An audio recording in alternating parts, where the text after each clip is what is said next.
Central banking.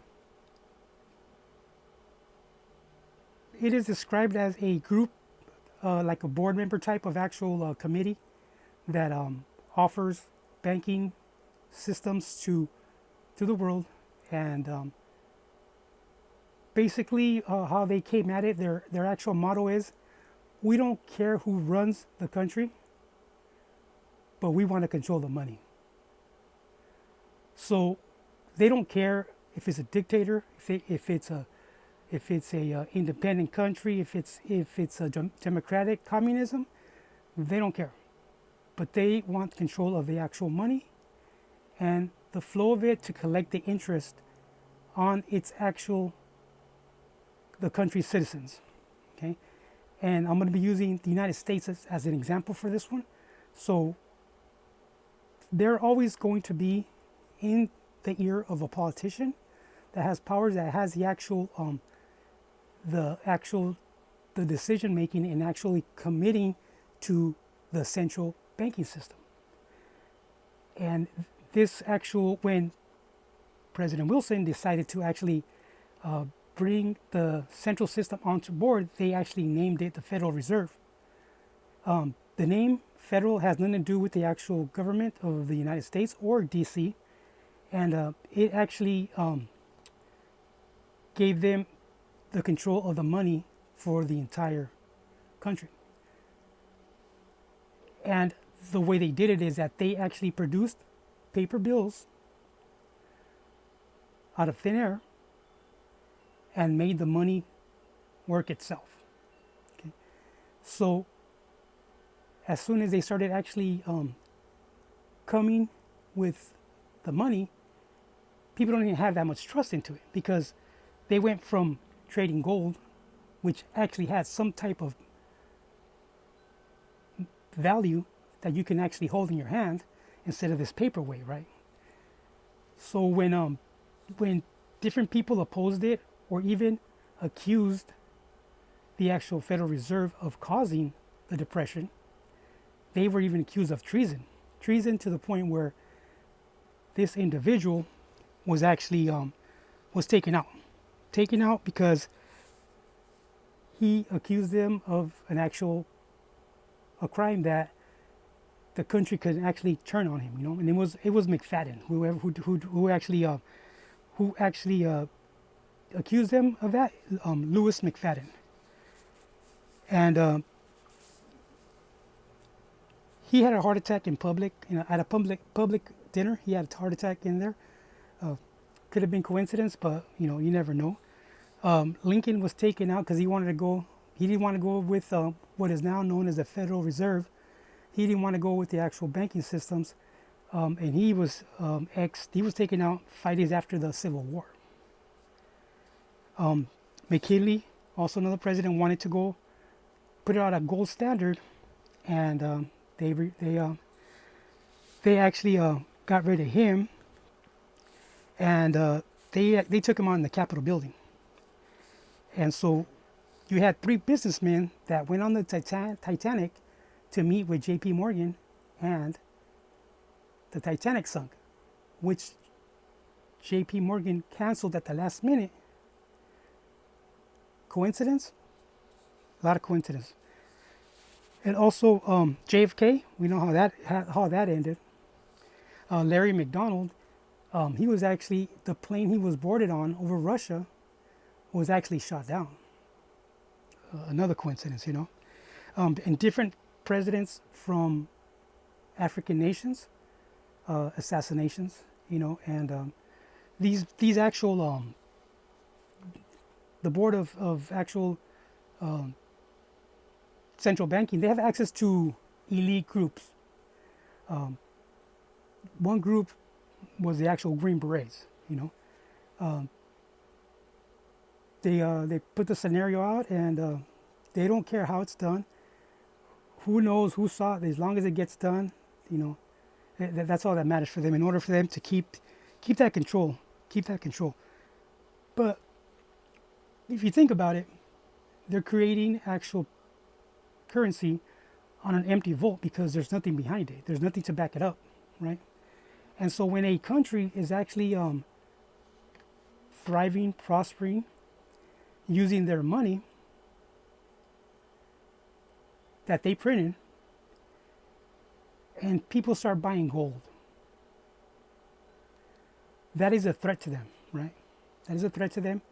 And they actually convinced FDR in confiscating that gold so they would have that control back, you know. They would have the power taken from the actual gold, and now they want it on their hands, you know. And they put a set price on that actual gold at the time, but you could only keep like maybe like religious, religious actual jewelry or something sentimental. But if not, you'd get fined pretty good. It'd be a good fine for you not to they call it hoarding the actual the gold, right? And so when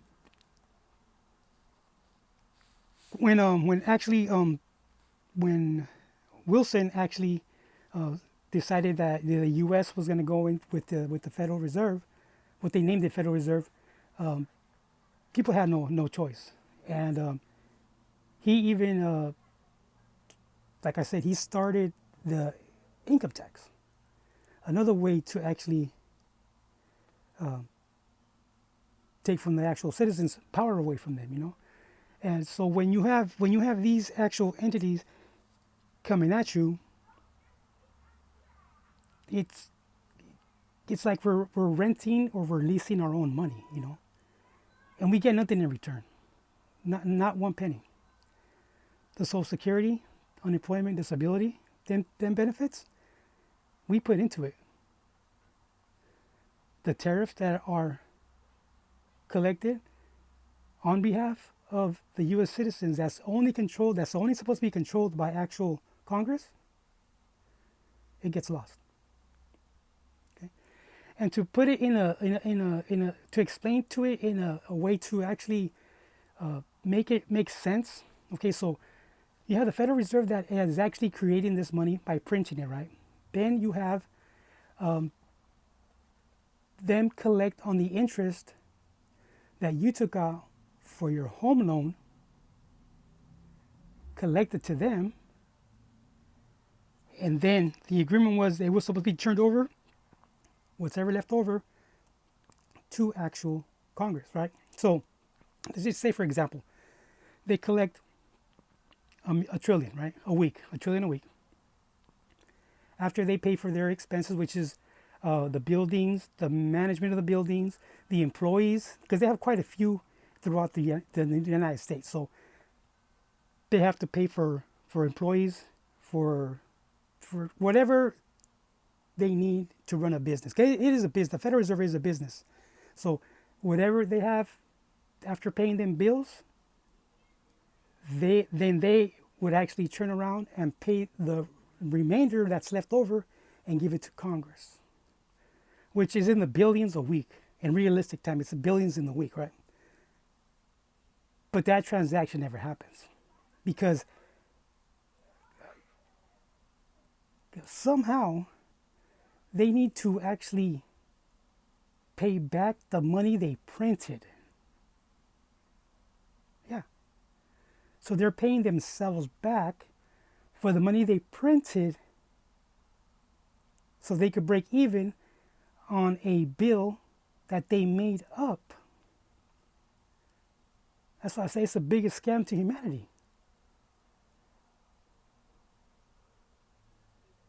So there we are, you know.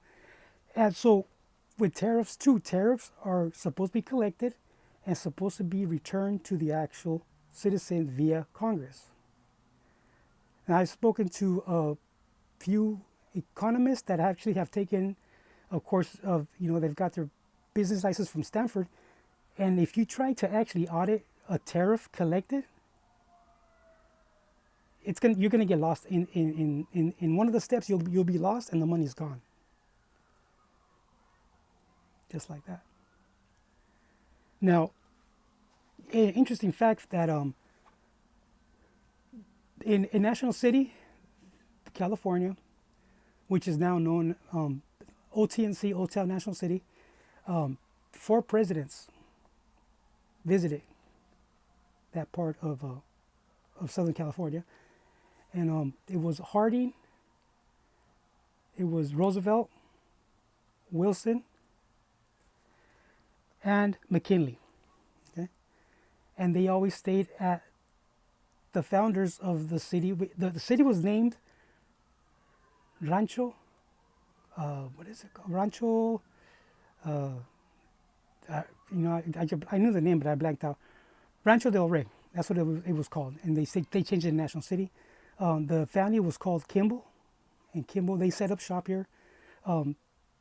They actually purchased it from I believe a Spaniard, and it was quite a bit of land, and it was actually we'll use National City, right? And National City was very, very big, territory-wise, acreage-wise, right? And throughout the time, it started changing names. Now, what is now Chula Vista used to be National City. What is now the Logan area it used to be National City. Shelltown, the same thing. So they actually, the neighboring cities, Paradise Hills, it also expanded out there. So they started dividing it. That's when the neighborhoods started coming in. But the Kimballs were very, very, very, very helpful in developing with private loans to his neighbors, and he didn't choose to go with with the type of central banking that it was being offered then, and he would give out these loans, and he never got it paid back. People just didn't pay him back, because he was charging no interest. There was really no actual paperwork to collect that actual the private loan, right? And so it was said that the Kimballs actually were the actual the founders of bringing the county fair to Southern California, what is now known as the San Diego County Fair, right? But it was actually based out of National City, and it's said that at the end, the main Kimball, he died broke. He died with hardly any money. He didn't even have enough to attend the actual fair that he helped become a yearly event to National City. He couldn't even afford a ticket to get in. That's how, the Kimball curse, But the Kiwanis Club in National City still provide a 4th of July actual carnival with fireworks every year during the 4th of July. It's a good show. It's a good show.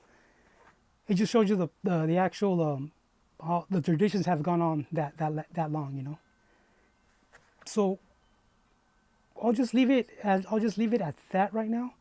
I'm gonna have more actual stories about actual central banking system and how they ruin countries, how they ruin economies, and how they do it, And we're going through that right now. Okay, we're going through that right now, and I believe that the oil that backs the dollar up was in trouble, and they're trying to actually totally go for digital. And I think this actual incident that's happening right now in the Middle East has a lot to do with it. So let's do ourselves a favor and don't leave any comments, please. I don't want to, I'll explain it to you in a different show, but I prefer not to leave any comments. That way you don't leave any digital footprints. Whether you agree with me or you don't disagree with me, okay? Okay, until I'll bring out part 2 here shortly.